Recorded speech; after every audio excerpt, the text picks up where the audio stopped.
हम लोगों को अच्छाई की तरफ बुलाते हैं, गैर मुसलमानों को इस्लाम की दावत देते हैं और लोगों को बुराई से रोकते हैं और अल्लाह में मानते हैं। अगर हम लोगों को अच्छाई की तरफ नहीं बुलाएंगे, गैर मुसलमान को दावत नहीं देंगे, बुरे काम से नहीं रोकेंगे, हम मुसलमान कहलाने के लायक नहीं हैं, हम खैरा उम्मा कहलाने के लायक नहीं हैं। हमें ये अल्लाह ने ऑनर, इज्जत दी है कि हम सबसे बेहतरीन उम्मा हैं, क्योंकि हम लोगों को अच्छाई की तरफ बुलाते हैं और बुराई से रोकते हैं। अगर हम लोगों को अच्छाई की तरफ नहीं बुलाएंगे, अल्लाह का पैगाम लोगों तक नहीं पहुंचाएंगे, गैर मुसलमानों तक, हमें मुसलमान बोलने का हक नहीं है, हमें अपने आप को खैरा उम्मा बोलने का हक नहीं। दो मखलूकात है, जिन और इंसान, जिनके पास इख्तियार है कि अल्लाह की बात माने या ना माने। इख्तियार देने के बाद अगर हम अल्लाह की बात मानते हैं तो हम फरिश्ते से भी ऊंचे हो जाते, क्योंकि हमारे पास इख्तियार है। अगर हम नहीं मानते और अगर अल्लाह की बात मानेंगे तो जन्नत में जाएंगे, अल्लाह की बात नहीं मानेंगे तो जहन्नम में जाएंगे। तो हमारे पास इख्तियार है, हम अल्लाह सुब्हानहू व तआला का जो क्रिएशन है, जो मखलूक़ात है, उनमें से हमारा दर्जा एक और लेवल का है, एक अलग लेवल का है। और इस दुनिया हमारे लिए इम्तिहान है। अल्लाह ताला फरमाते हैं सूरह मुल्क में, सूरा नंबर 67 आयत नंबर 2, अल्लज़ी खलक़ल मौत वल हयाता, अल्लाह ने मौत और जिंदगी को पैदा किया ताकि अल्लाह जाने आप में से सबसे बेहतरीन अमल में कौन है। अल्लाह ने मौत और जिंदगी पैदा की ताकि जाने आप में से अमल में सबसे बेहतरीन कौन है। ये जिंदगी हमारे लिए एक इम्तिहान है। और अल्लाह ताला फरमाते हैं कि ये जिंदगी हमारे लिए इम्तिहान है, जानने के लिए हम में से सबसे बेहतरीन कौन है। अल्लाह ताला फरमाते हैं सूरह बकरा में सूरा नंबर 2 आयत नंबर 155 पे कि हम आपको टेस्ट करेंगे, भूख से, खौफ से, आप ये जिंदगी, आपने जो दौलत इकट्ठा की है, आपने जो माल इकट्ठा किया है, हम आपको टेस्ट करेंगे। We will surely test you with something of fear and hunger, with goods, with loss of life, with the toils, and test you with perseverance. और देखेंगे आप में से किसके पास सब्र है। तो ये जिंदगी हमारे लिए इम्तिहान है। जिंदगी जो हम जी रहे इस दुनिया में हमारे लिए इम्तिहान है, और हर इंसान को अल्लाह सुब्हानहू व तआला परखेंगे, टेस्ट करेंगे कि हम में से कौन अच्छा है। और अल्लाह ताला फरमाते सूरह नहल में सूरा नंबर 16 आयत नंबर 71 में कि कुछ लोगों को हमने नवाजा है नियामत से, तोहफे से ज्यादा, कुछ लोग को हमने नवाजा है नियामत से, तोहफे से कम। अल्लाह ताला फरमाते सूरह अनाम में सूरा नंबर 6 आयत नंबर 165 में कि कुछ लोग को हम दर्जा बुलंद करते हैं और हम उनको आला इम्तिहान में हम उनको परखते हैं, दर्जा ऊंचा करते हैं और फिर परखते हैं कि आप में से अच्छा कौन है। अल्लाह ताला फरमाते हैं सूरह अनफाल में सूरा नंबर 8 आयत नंबर 28 में कि आपकी बीवियां और आपके बच्चे आपके लिए इम्तिहान है, आपके लिए टेस्ट है, आपके लिए ट्रायल है। अल्लाह ताला फरमाते हैं सूरह मुनाफिकून में सूरा नंबर 63 आयत नंबर 9 में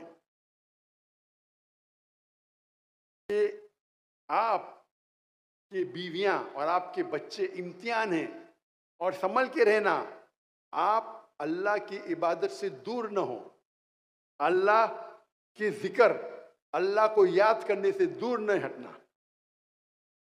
अल्लाह ताला फरमाते सूरह तकाबुन में, सूरा नंबर 64 आयत नंबर 14 में, आपके बीवियों और बच्चों में से हो सकता है कुछ आपके दुश्मन हैं। ये सारे कुरान मजीद की आयत है और इसकी कई मिसाल है कुरान मजीद में। ये सब जो नियामत अल्लाह ताला आपको दे रहा है, जब भी आपके पास नियामत, यू गेट सम रिवॉर्ड, ये नियामत दो चीज के वजह से हो सकती है। हो सकता है कि आपके लिए इनाम है, आपके लिए रिवॉर्ड है, हो सकता है आपके लिए फितना है। फितना मतलब ट्रायल। उर्दू में फितना की मानी और होती है, अरबी में और होती है।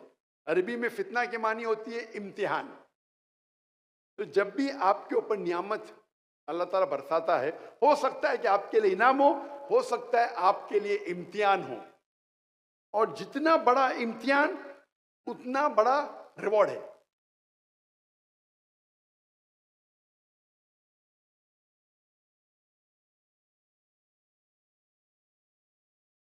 और अल्लाह सुब्हानहू व तआला कुरान मजीद में हमें राह निजात दिखाते, पाथ फॉर सैल्वेशन, जन्नत में जाने का रास्ता। अल्लाह ताला फरमाते सूरह अल असर में, सूरा नंबर 103 आयत नंबर 1, 2, 3, वल असर इन्नल इंसान लफी खुस्र इल्ला लज़ीना आमनू व अमिलु सॉलिहाती व तवासौ बिल हक़ व तवासौ बिस सब्र। अल्लाह ताला कसम खा रहे हैं असर की, वक्त की। इन्नल इंसान लफी खुस्र, बेशक इंसान खसारे में है। मैन इज इन लॉस इल्ला लज़ीना आमनू व अमिलु सॉलिहाती व तवासौ बिल हक़ व तवासौ बिस सब्र। सिर्फ वो लोग खसारे में नहीं हैं, और चार चीज का जिक्र आता है। इल्ला लज़ीना आमनू, जिसके पास ईमान है, वह अमल सॉलिहात, जिसके पास अमल सॉलिहात है, राइचियस डीड है, अच्छे अमाल है। वतवासौ बिल हक़, लोगों को हक की तरफ बुलाता है। वतवासौ बिस सब्र, लोगों को सब्र की तरफ बुलाता है। तो अल्लाह ताला इस सूरे में, सूरे अल असर में फरमाते हैं कि इंसान खसारे में है, वक्त की कसम खा रहे। और इमाम शाफी रहमुल्लाह वो फरमाते हैं कि अगर ये सूरे अल असर, सिर्फ ये एक वाहिद सूरा इंसानियत पे नाजिल होता था, ये इंसान के हिदायत के लिए काफी होता। इमाम शाफी रहमुल्लाह फरमाते, अगर ये वाहिद सूरा जिसके 3 आयतें हैं, पूरे कुरान मजीद में सेकंड शॉर्टेस्ट सूरा, छोटे सूरों में से नंबर 2 पे आता है। सूरह कौसर सबसे छोटा है, अल असर दूसरे नंबर पे आता है। इतना छोटा सूरा अगर नाजिल होता था, सिर्फ ये सूरा, तो इंसानियत के लिए काफी हो जाता। क्यों? आप कुरान मजीद में कई जगह पे पढ़ेंगे कि जन्नत में जाने के लिए ईमान, अमल सॉलिहात, 2 चीज, ईमान, अमल सॉलिहात। कई जगह लिखा है कुरान मजीद में, ईमान, अमल सॉलिहात। ईमान होना चाहिए, अच्छे अमाल होना चाहिए। लेकिन इस सूरे में 4 चीज का जिक्र है। अल्लाह ताला क्या करते हैं कि अमल सॉलिहात के अंदर 2 चीज का खुसूसन जिक्र करते हैं। पहले नंबर पे ईमान, दूसरे नंबर पे अमल सॉलिहात। अमल सॉलिहात में से 2 चीज का खुसूसन जिक्र करते हैं, वतवासौ बिल हक़ वतवासौ बिस सब्र। हक की तरफ लोगों को बुलाओ और लोगों को सब्र की तरफ बुलाओ। इस सूरे में अमल सॉलिहात में से 2 अमल का खुसूसन जिक्र करते। अगर इन चारों में से आपके पास एक भी मिसिंग है, एक भी मौजूद नहीं है, तो सूरे असर के हिसाब से आप जन्नत में नहीं जाएंगे। आप बहुत अच्छे मुसलमान होंगे, 5 टाइम नमाजी होंगे, तौहीद पे होंगे, आप हर साल ज़कात देते होंगे, आप हर रमज़ान पूरा रोज़ा रखते होंगे, आप हज किए होंगे। लेकिन अगर आप वतवासौ बिल हक़, लोगों के हक की तरफ नहीं बुलाएंगे, दावत नहीं देंगे, तो सूरे अल असर के हिसाब से आप जन्नत में नहीं जाएंगे। अगर अल्लाह ताला आपको माफ करना चाहता है और जन्नत में जाना चाहता है, वो अलग बात है, वो अल्लाह का इख्तियार है। अल्लाह कोई भी गुनाह माफ कर सकता है शिर्क के अलावा। लेकिन आम तौर पे गाइडलाइन हमें दी गई है कुरान मजीद में सूरह असर में कि जन्नत में जाने के लिए 4 चीजें: ईमान, अमल सालेहात, वतवासौ बिल हक, इस्लाह करना और दावा करना, वतवासौ बिस्सब्र, लोगों को सब्र की तरफ बुलाना। और इसका एम्फेसिस, इसकी तफसीर कुरान मजीद में है सूरह अल इमरान में, सूरह नंबर 3 आयत नंबर 110 में। अल्लाह ताला फरमाते, कुंतुम खैरा उम्मतिन उखरिजत लिन्नास, ए मुसलमानों आप सारी दुनिया में सबसे बेहतरीन कौम है। इस आयत में सूरह अल इमरान सूरह नंबर 3 आयत नंबर 110 में अल्लाह ताला फरमाते, कुंतुम खैरा उम्मतिन उखरिजत लिन्नास, ए मुसलमानों आप दुनिया में सबसे बेहतरीन कौम है। जब भी आपको कोई इज्जत मिलती है तो लाजिम है इज्जत के साथ जिम्मेदारी होना जरूरी है। मिसाल के तौर पे एक स्कूल में अगर कोई प्रिंसिपल है तो प्रिंसिपल की इज्जत टीचर से ज्यादा है, लेकिन साथ साथ प्रिंसिपल की रिस्पॉन्सिबिलिटी, प्रिंसिपल की जिम्मेदारी टीचर से ज्यादा है। टीचर की इज्जत एक क्लर्क से ज्यादा है, साथ में टीचर की रिस्पॉन्सिबिलिटी, टीचर की जिम्मेदारी भी क्लर्क से ज्यादा है। आपको कभी भी इज्जत नहीं मिलेगी जिम्मेदारी के बिना, हर इज्जत के साथ जिम्मेदारी जरूरी है।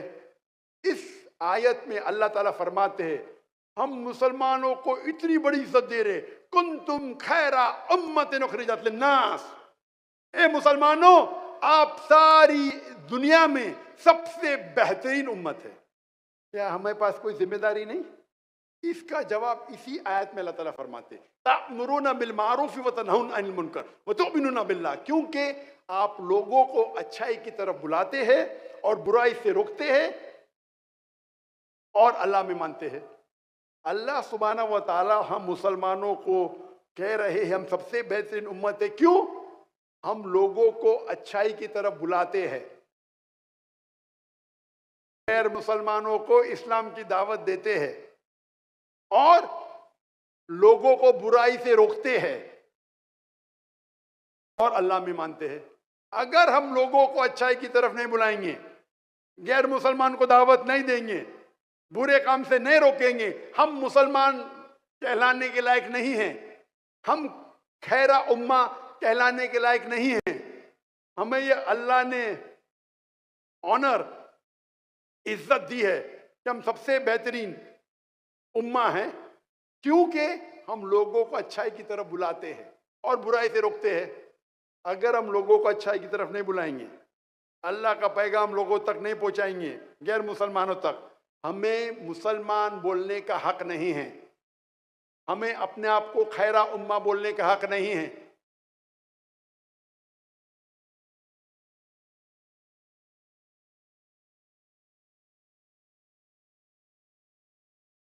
अल्लाह के रसूल फरमाते हदीस में, सही हदीस तिरमिज़ी की हदीस नंबर 2517, 2517,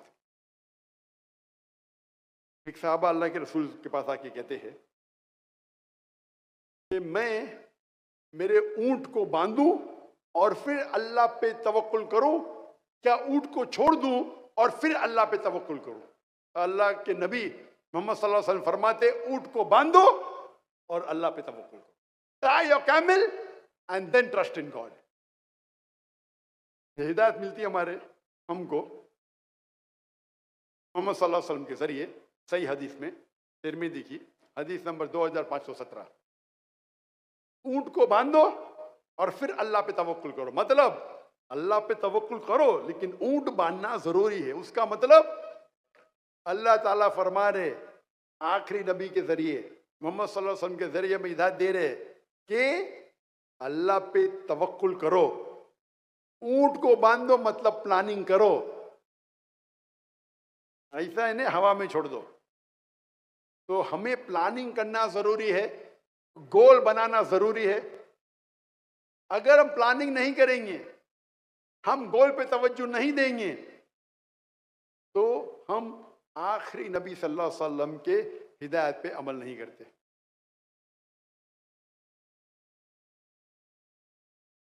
गोल सेटिंग बहुत अहम है, बहुत इंपॉर्टेंट है। और जो लोग मैनेजमेंट के कुछ कोर्सेज किए हैं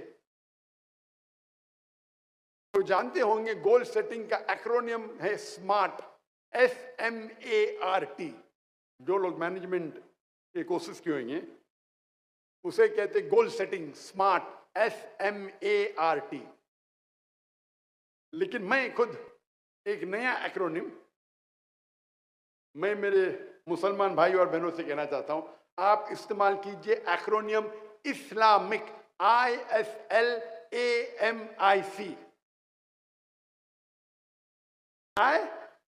है इस्लामिक, मतलब आप जो भी गोल आपका है, आप देखिए क्या वो कुरान और हदीस से मिलता है। जो भी गोल आप सेटिंग कर रहे हैं वो मैच होना चाहिए कुरान की तालीमात से और सही हदीस की तालीमात से। जो तालीम अल्लाह ताला में देते हैं कुरान में, या आखिरी नबी मोहम्मद सल्लल्लाहु अलैहि वसल्लम देते सही हदीस में, उससे मैच होना चाहिए। अगर आपका गोल उससे मैच नहीं हो रहा है तो ये गोल आपके लिए कोई फायदे का नहीं है। मिसाल के तौर पे एक आदमी सोचता है कि मैं दुनिया की सबसे बेहतरीन शराब बनाऊंगा। गोल है उसका, विजन है, एम है। क्या कुरान मजीद से मैच होता है? हदीस से मैच होता है? कुरान मजीद में अल्लाह ताला फरमाते सूरह माइदा में सूरह नंबर 5 आयत नंबर 90 में, या लज़ीना आमनू इन्नमल खम्रु वल मैसिरु वल अंज़ाबु वल अस्लामु रिज्सुम मिन अमली शैतान फज्तनिबू लअल्लकुम तुफ्लिहून। ए ईमान वालो, खमर नशे वाली चीज, जुआ खेलना, डेफिनेशन ऑफ एरोज, बुत परस्ती, ये शैतान के हथकंडे हैं। इससे दूर रहो ताकि आपको सफलता मिलेगी। तो ये शराब बनाना आपका गोल होगा, लेकिन ये कुरान मजीद के खिलाफ है। और हदीस में भी इब्न माजा किताब नंबर 30 कई हदीसों में जिक्र है कि शराब हराम है। तो ये नंबर 1 है इस्लामिक। आपका गोल इस्लामिक होना चाहिए, कुरान की हिदायत से मैच करना चाहिए, अल्लाह के आखिरी रसूल मोहम्मद सल्लल्लाहु अलैहि वसल्लम जो जिक्र करते सही हदीस में उससे मैच होना चाहिए। नंबर 2 एस मतलब स्पेसिफिक, मतलब आपका गोल स्पेसिफिक होना चाहिए। एक गुरु अपने शागिर्दों से उनको सिखा रहा था तीर कमान, बो एंड एरो, तीर किस तरीके से चलाना चाहिए, और अपने शागिर्दों से कहता है सब लोग अपना निशाना लगाओ उस परिंदे की आंख पे। ये स्पेसिफिक है, परिंदे की आंख पे निशाना लगाओ। तो सब लोग निशान तानते हैं। उस्ताद पूछता है पहले तालिब से, आप क्या देखते हैं? वो जवाब देता है, मैं सारे जंगल को देख रहा हूं, इसमें कई पेड़ है, एक पेड़ पे एक परिंदा है और उस परिंदे की आंख को देख रहा हूं। उस्ताद दूसरे शागिर्द से पूछते, आपको क्या दिख रहा है? मुझे दिख रहा है कि एक पेड़ है, उस पेड़ पे एक परिंदा है, उस परिंदे की आंख है, ये मैं देख रहा हूं। उस्ताद तीसरे शागिर्द से पूछते, आप क्या देख रहे? मैं देखता हूं एक परिंदा है और उसकी आंख है। उस्ताद पूछते चौथे शागिर्द से, आप क्या देख रहे?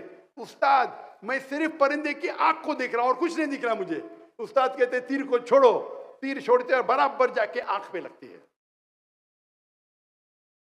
ये गोल जो है स्पेसिफिक है, परिंदे की आंख, बर्ड्स आई। जब आप गोल सेटिंग करते हैं it should be specific. L मतलब ल्यूक्रेटिव, आपको मुनाफा होना चाहिए, फायदा होना चाहिए आपके गोल सेटिंग से।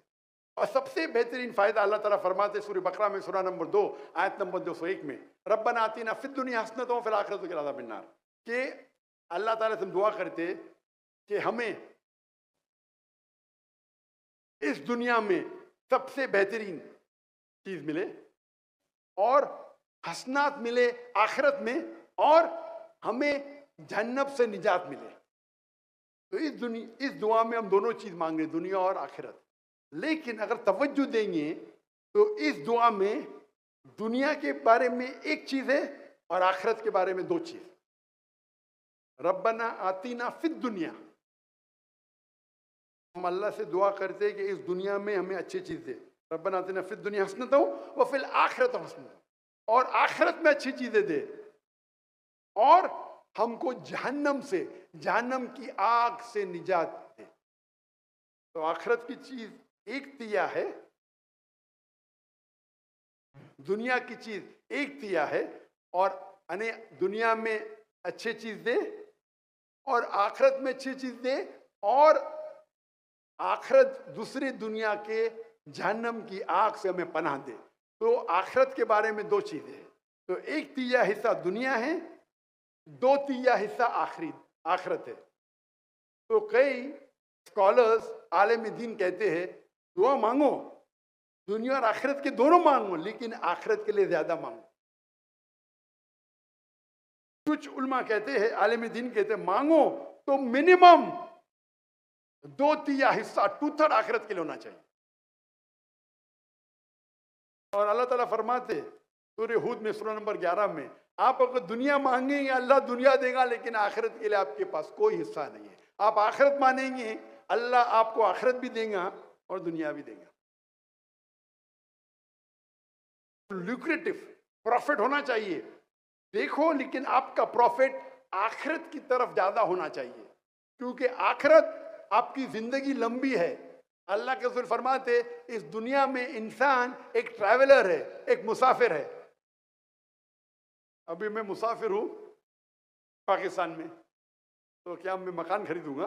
मैं होटल में रहूंगा ना, टेम्परेरी हूं, मैं थोड़ी मकान खरीदूंगा, मुसाफिर हूं। तो उसी तरीके से दुनिया में मुसाफिर है। हम क्या करते, इतना माल दौलत इकट्ठा करते, हम समझते कि हम जिंदगी भर दुनिया में रहने वाले, 1000 साल के लिए, 5000 साल के लिए। हम मुसाफिर है।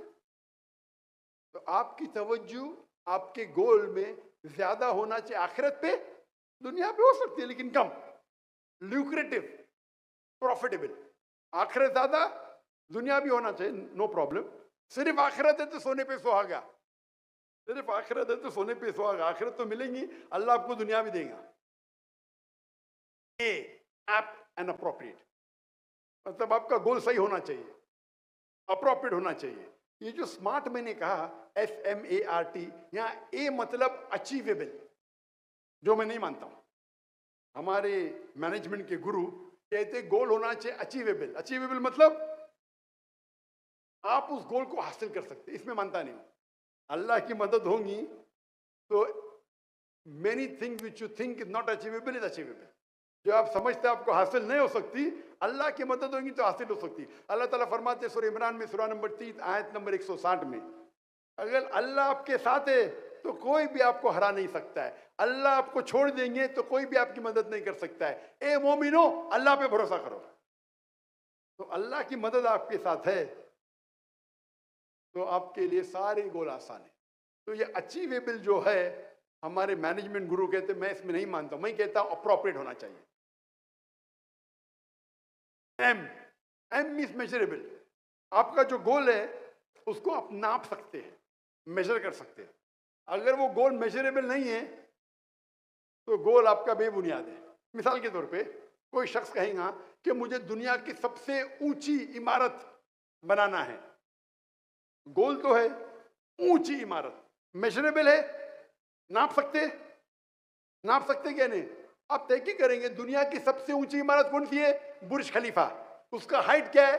834 मीटर्स। तो स्पेसिफिक 834 मीटर्स मेजरेबल है। 834 मीटर ऊंची है बुर्ज खलीफा दुबई में, दुनिया के सबसे ऊंची इमारत आज की तारीख में। अगर आपको उससे ऊंची बनाना है तो 835 बना दो, आपका रिकॉर्ड टूट जाएगा। तो मेजरेबल है, गोल को आप नाप सकते हैं। आय, इंटेंशन, नियत। आप अगर जो गोल हासिल करना चाहते उसकी नियत होना चाहिए खुसूसन अल्लाह की रजामंदी। जो गोल के पीछे आप भाग रहे, जो गोल के पीछे मेहनत कर रहे, उसका इंटेंशन, उसकी नियत होना चाहिए अल्लाह की रजामंदी। सही बुखारी जो कुरान के बाद सबसे ऊंची किताब इस्लाम में है, सही बुखारी के अंदर पहली किताब, पहला वॉल्यूम, पहली हदीस, इन्नमल अमाल बिन्निया। आपके जो भी अमल है आपके नियत पे दारोमदार है। तो आपकी नियत इस गोल को अचीव करने के लिए होना चाहिए अल्लाह की रजामंदी। अगर आपका इंटेंशन अल्लाह की रजामंदी नहीं है तो आपका ये गोल सही नहीं है, इस इंटेंशन। और आखिरी है C, Islamic, ISLAMI, C means consistent. मतलब आप कंसिस्टेंट होना चाहिए। ऐसा नहीं कि आज में पल में तोला पल में मासा, कंसिस्टेंट होना चाहिए लगातार। और अल्लाह के रसूल फरमाते आप कोई भी काम करो, भले छोटा करो, कंसिस्टेंट करो, लगातार करो। चैरिटी भी देते, कंसिस्टेंट करो। ऐसा नहीं कि एक दिन दे दिए बाद में पूरे साल भूल गए। तो इस्लाम में जो चीज कंसिस्टेंट है उसकी अहमियत ज्यादा है। मिसाल के तौर पे आपका टारगेट है कि मैं इस रमजान में पूरा कुरान मजीद पढ़ूंगा, तो आपका टारगेट होना चाहिए 30 दिन है, 30 पारे है, 30 जुज है, मैं हर रोज एक जुज पढ़ूंगा, हर रोज एक पारा पढ़ूंगा। इंशाअल्लाह रमजान में पूरा कुरान मजीद आप पढ़ लेंगे। आप 2-3 दिन पढ़ेंगे फिर बंद कर लेंगे, तो कंसिस्टेंसी नहीं है। आपको कुरान मजीद का हिफ्ज करने का है, आप अपने दिल पे लेंगे तो हर रोज मैं 5 पेजेस हिफ्ज करूंगा, या 3 पेजेस या 2 पेज, जो भी है, कंसिस्टेंसी। तो आपके गोल में अगर कंसिस्टेंसी रहेंगी तो इंशाअल्लाह आप सफलता पाएंगे। तो ये था एक्रोनियम इस्लामिक। और हमारे मैनेजमेंट गुरु एक लफ्ज है, क्योंकि मैनेजमेंट ट्रेनिंग बहुत होते हैं और हम देखते कई किताबें लिखी गई, कई कोर्सेज अवेलेबल है। वो एक इंसान की मिसाल देते अक्सर, उसका नाम है उस लड़की का विल्मा रुडोल्फ। लेकिन जो शख्स मैनेजमेंट कोर्स किया है, MBA किया है, उसे विल्मा रुडोल्फ का नाम तो मालूम होना चाहिए। मैंने मैनेजमेंट कोर्स नहीं किया, मैं तकरीर की तहकीक कर रहा था तो विल्मा रुडोल्फ को, मेरा मैनेजमेंट कुरान मजीद है। विल्मा रुडोल्फ एक लड़की थी जिसको पोलियो हुआ था, पोलियो। और डॉक्टर ने जवाब दे दिया था कि ये लड़की कभी भी अपने पैर जमीन पे रख ही नहीं सकेंगी। वो ब्रेसिस पहनती थी, वो पोलियो वाले पहनते, ब्रेसिस बोलते हैं अंग्रेजी में, मतलब अपने पैर पे कोई एक इक्विपमेंट होता है, उसे कहते हैं ब्रेस। तो डॉक्टर ने कहा ये लड़की कभी भी अपने पैर अपनी जमीन पे नहीं रख सकती। लेकिन उनकी जो वालदा थी, उनकी अम्मी थी, वो बहुत माशाअल्लाह, उनका जो था हौसला,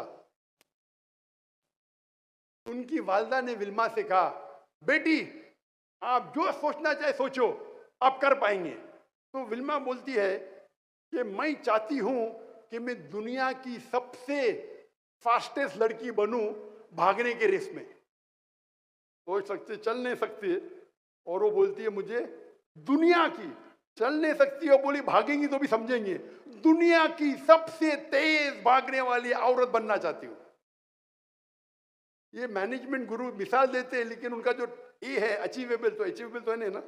भाई तुम पाँव नहीं रख सकते, चलने की कोशिश करो, भागने की, सबसे तेज भागने की। इसलिए बोलता हूं मैं ये अचीवेबल जो वर्ड है, मैं इससे सहमत नहीं हूं। It should be apt. तो 9 साल की उम्र में विल्मा अपने ब्रेसेस को उतार देती है। बोलती मैं ये ब्रेसलेट नहीं पहनूंगी। और 13 साल की उम्र में वो पहली बार भागने की दौड़ में लड़की